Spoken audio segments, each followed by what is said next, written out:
Harvest, even scientists and medical professionals are not immune to the ideological thinking of the vegetarians. They aren't immune. It's not a medical book. He may have written a diet book. I am very clear in my words. I don't mix words. And Dean Ornish, whatever his name is, may be very famous. I don't know him. I'm hearing him for the first time. I don't know. I yet ask him to prove and check whether that book is referred as a textbook. Not as a medical book, a text medical book in a college. That shows authenticity. He said we should not worry about the cattle. Nature will take care. It is you all who are so much worrying. We aren't worrying. Nature made them in such a way that the moment you kill them, they will again come. God is the creator. Allah made them. If we kill lion, tiger, they will become extinct. Therefore we cannot have their food. The cattle, we can have. God has made them that way. If we don't follow the instruction of God, there will be overpopulation. And regarding cutting of plants, what he said, people say that if you have plants, the mother is yet alive. So in that way, the offspring of the cow, of the goat, the calves, that means can we cut them? Yes. The mother is yet alive. The cow is yet alive. And when the offspring becomes the mother, you can also kill the mother. So even if I agree with this logic, the plant survives. In the animals, more lives are surviving than the plants, if I agree with this logic. Furthermore, I said that best is prevention is better than cure. I agree with Dr. Ornish when he says that vegetarian diet is helpful for certain diseases. Even I advise that. Well, I said no. But the topic is not which food is healthier, but making a statement, it is banned for human beings. I challenge any authentic medical book. I'm a doctor, not books, whether given by Russia Foundation or Indian Vegetarian Congress, whatever it is. These books are stating things which are unfound, ill-tested, unproved. There is the Islamic method of prevention better than cure, which will answer most of your questions. The Islamic method is there of prevention better than cure. When we slaughter the animal, we do the zabiha. We cut the throat and the windpipe and the vessels of the neck without damaging the spinal cord. Otherwise, the nerve going to the heart may get severed, there may be cardiac arrest. When the spinal cord is not damaged and the vessels of the neck are slit open along with the throat and the windpipe, the heart is pumping, most of the blood flows out of the body. Blood is a very good media of germ and bacteria. If you slaughter the animal in this way, most of the disease transmitted by blood, many which you named, can be eliminated, can be prevented. The meat remains fresh for a longer time if it's slaughtered by the Islamic method. And people say, oh, it's so merciless. You all are so mercilessly killing, it dies of pain. When we slaughter in the Islamic method, when we cut the blood vessels of the neck, the blood supply going to the nerve, which is responsible for pain, is severed. So the animal does not feel pain. The animal kicks and writhers. You know why? Due to the gush of flow. The animal doesn't feel pain. It is contracting and relaxing because there's lack of blood in that part of the body. The animal does not die of pain. It dies a painless death. Painless. Painless. We eliminate most of the disease transmitted by blood. Secondly, there are many countries in the world and many people who raise animals. They give them hormones. And one was mentioned by Mr. Zaveri, read his name. It's called as DES, diacylglycerol. It's a hormone injected to cattle so that they become fat and you get more money for flesh. This is haram in Islam. Carcinogenic hormones, if ingested in animal, even if you slaughter by the zabiyah method, it is yet haram. It is zabiyah but not halal. It is zabiyah and haram. If the cattle are injected with hormones, you are not allowed to have those hormones. Neither are we allowed to have cows which are fed with non-veg. Because the Prophet said, any animal that is fed with non-veg, it is prohibited for you. After that, if you take care of hygienic conditions and cook the meat very well, most of the diseases which Mr. Zaveri spoke, or not all, most of them will be eliminated. And in the non-veg flesh food, the most dangerous, which is commonly eaten, is pork. It has more than 70 different diseases which you can get if you ingest pork. More than 70 different diseases. And one of them is ischemic heart disease, which he spoke about. Because pork has more of fat building material than muscle building material. It gets deposited on the walls of the vessels, causing atherosclerosis, hypertension, etc. That's the reason in the Quran, no less than 4 different places, in Surah Baqarah chapter number 2 verse number 173, in Surah Ma'idah chapter number 5 verse number 3, in Surah Anam chapter number 6 verse number 145, and Surah Nahl chapter number 16 verse number 115, it says, Hurrimat alaykumul maytutu waddamu wa lahmul khinzir, wa ma uhilla li ghayrillah bih. Forbidden for you for food, dead meat, blood, the flesh of swine, and any food on which any name besides God's name has been invoked. It's haram. So we abstain from it and we prevent several diseases of non-veg. Quran says in Surah Taha, chapter number 20, verse number 81, eat of the food we have provided for you in sustenance, but commit no excesses therein. Most of the diseases, what Mr. Rashmi Zaveri spoke about, is due to excessive eating. Even if you eat excessive veg food, you will have many diseases. I will not say, don't have veg food. I'm a doctor. I'm not an ideological, neither a fanatic non-vegetarian.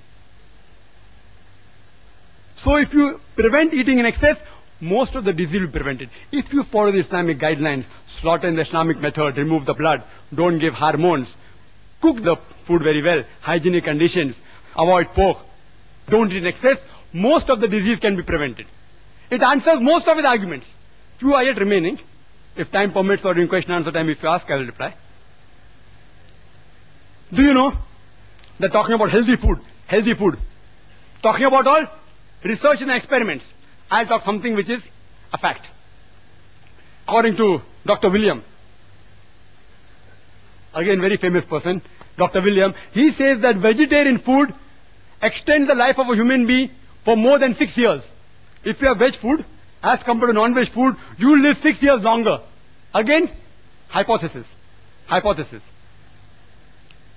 If you analyze, a data was collected about all the people who lived above 100 years from 1932 to 1952.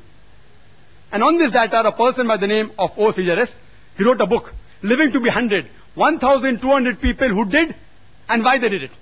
Everything is mentioned. In it, even diet is mentioned. Do you know out of 1,200 people, how many were vegetarian? How many? Guess. 1,000.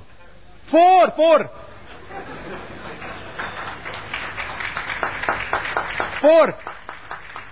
This survey wasn't done to prove veg food or non-veg food. It was done for other reasons. But even the diet was mentioned. It's a fact. It's not a research. It's a fact. Out of 1,200 people who lived in the span of 20 years, over 100 years, only 4 were vegetarian. You know alcohol? Alcohol alone. It is a veg diet or not? Alcohol is veg or non-veg? Veg.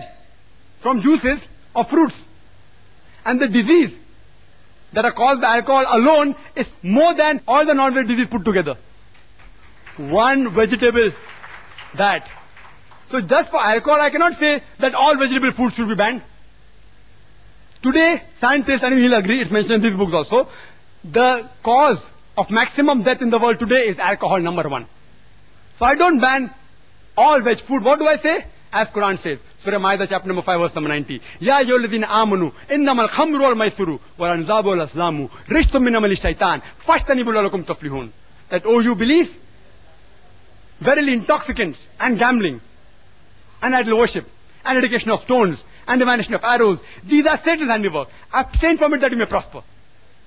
Alcohol is a Satan's handiwork. Abstain from it. I only prohibit alcohol, not all veg food. And smoking. Second greatest cause of death in the world. Veg or non-veg? Veg. Can you prevent the alcoholic disease? Only way you can prevent is deferment it. It ceases to be alcohol. Can you prevent smoking disease? Don't have tobacco. Only option is prohibition. If there is no prevention, then comes the question of prohibition. So alcohol is prohibited. There are more than 400 fatwas by Islamic scholars. Smoking is prohibited because there is no prevention. You know Kesari dal? Kesari dal? Indian government has banned it. It causes spastic paraplegia. Staple food of Northwest Indians. Banned. Why? It causes death also. Spastic paraplegia.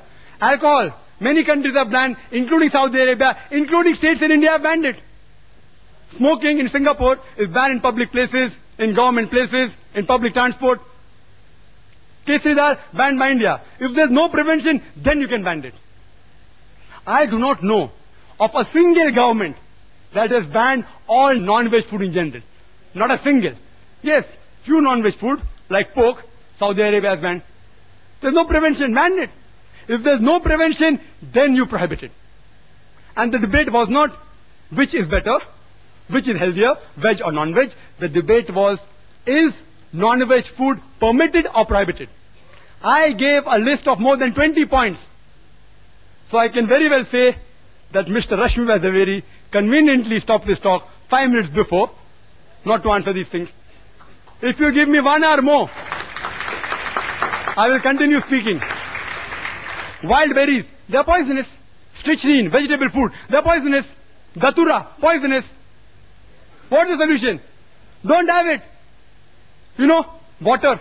Water has so many diseases transmitted. Cholera, paratyphoid, typhoid.